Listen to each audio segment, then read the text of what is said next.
தமிழ்நாடு பெண்களுக்குரிய வேலைவாய்ப்பு மற்றும் அவருடைய பாதுகாப்பிற்கான இந்த திட்டத்தை பற்றிய கருத்து பட்டறை. இந்த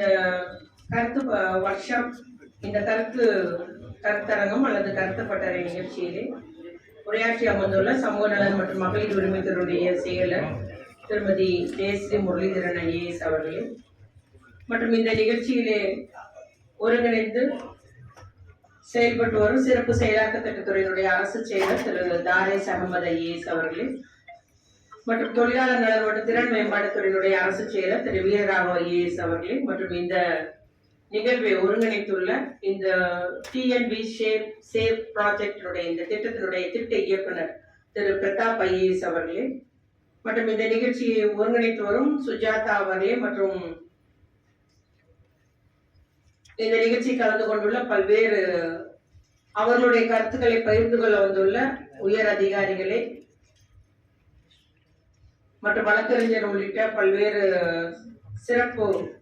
சிறப்புரையாளர்களே, பத்திரிகை மற்றும் ஊடகத்துறை நண்பர்களே, உங்கள் அனைவருக்கும் அன்பான வணக்கத்தை தெரிவித்துக் கொள்கிறேன். இன்று விவாதிக்கப்படும் இடங்களாக இந்த கருத்தரங்கத்தில் முதலாவதாக அந்த பணிபுரியும் இடங்களில் பெண்களுக்கு எதிரான அந்த பாலியல் துன்புறுத்தல் சட்டம் 2013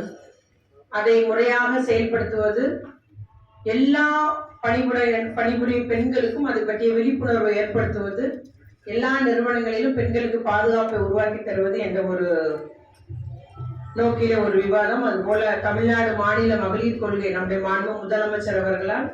21/2/2024 அன்று வெளியிடப்பட்ட அந்த மகளிர் கொள்கையை பற்றிய ஒரு விவாதம். இன்னும் அதை எந்த மாதிரி நாம் செயல்படுத்தலாம், எந்தெந்த துறைகளை அதில் ஈடுபடுத்தலாம் அப்படின்ற மாதிரி ஒரு விவாதங்கள் இந்த 2 தலைப்புகளிலே இன்றைக்கு இந்த கருத்து பட்டறை